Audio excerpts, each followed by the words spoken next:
Hi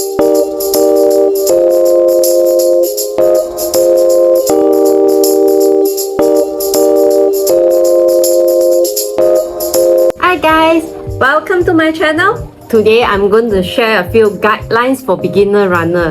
It's only not meant for beginner runner, for runner of any stages. Before we begin, I would like to talk something about running.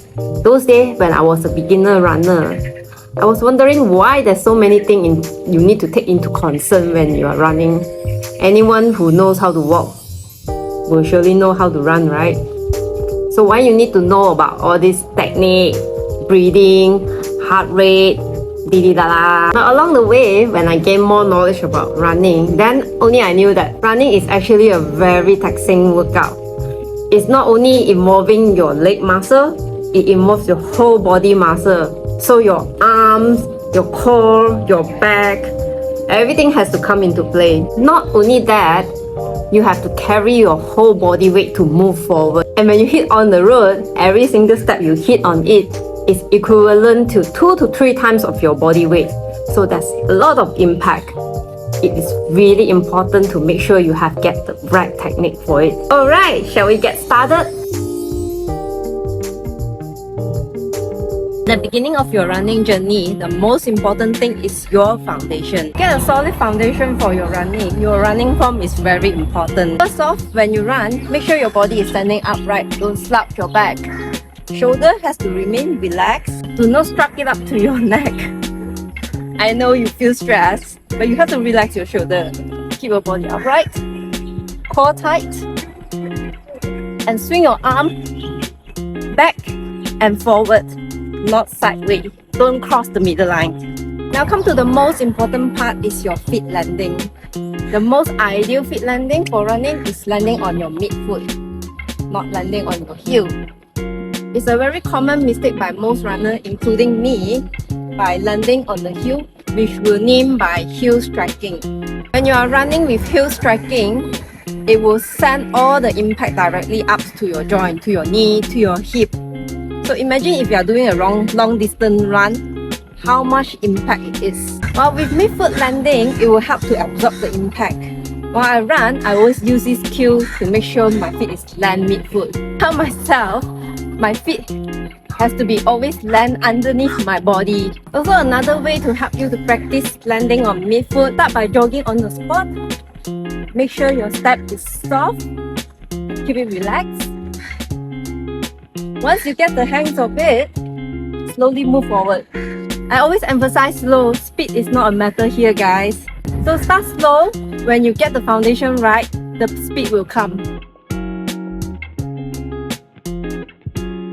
Now come to the second point, is your goal setting.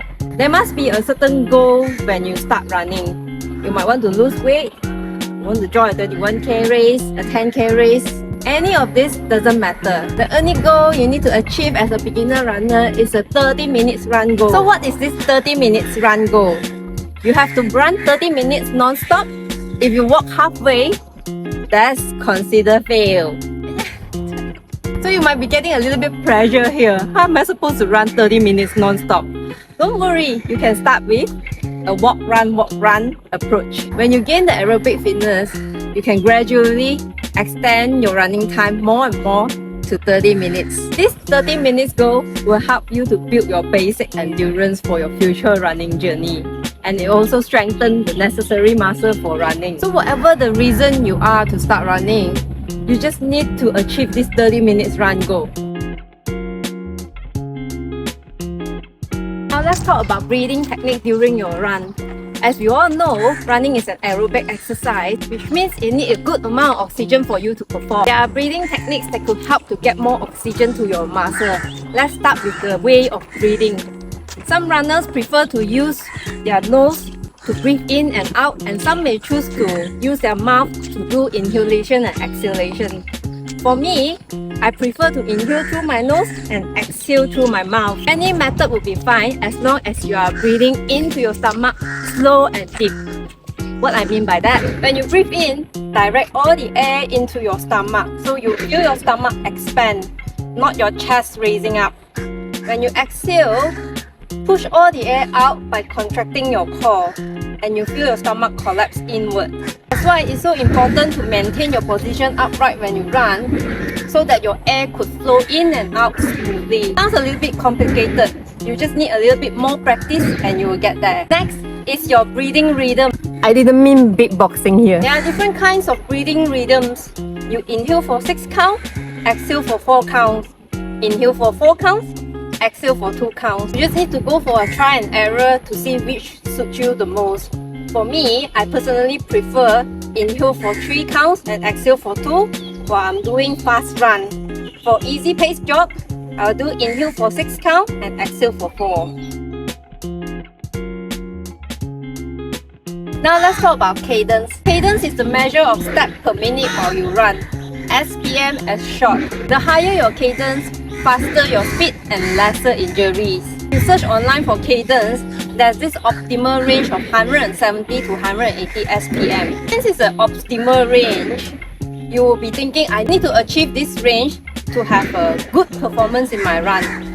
But it's just so hard. You have to understand this optimal cadence is not a one-size-fits-all number.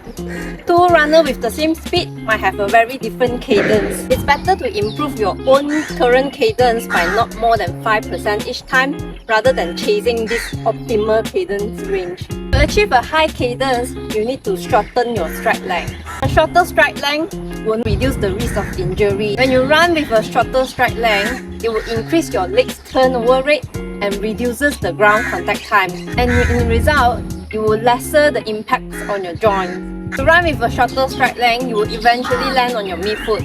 As I mentioned earlier, if you increase your stride length, you will end up landing on your heel. So striking will create a braking force while you run. This will increase your ground contact time and also creates a lot of impact direct to all your joints. Practice on midfoot landing, shorten your stride length. You have to lift your leg up when you run. This will save you tons of trouble.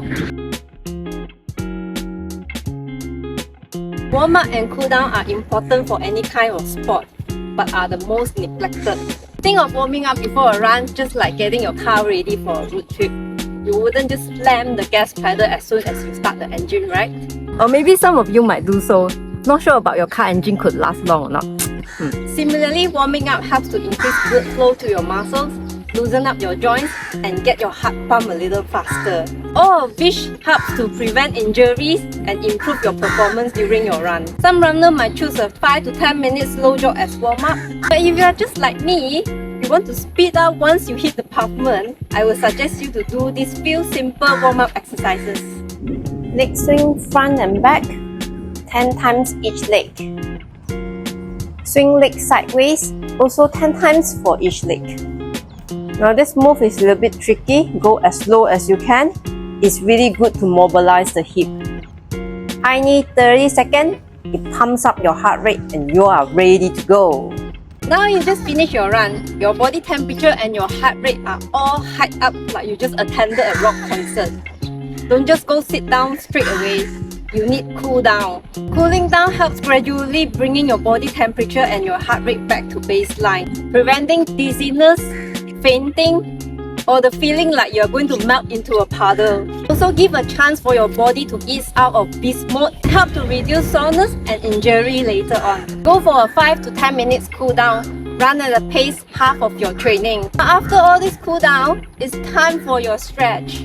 Oh no, stretching is boring. I know it's boring. You need to hold your stretch for at least 30 seconds, if not it won't be effective. Try to feel the pull and stretch on your muscle. The more you do it, I guarantee you will love it. Alright, that's all for today. There will be more to come. If you like this content, please like and subscribe. And I'll see you on my next video. Bye!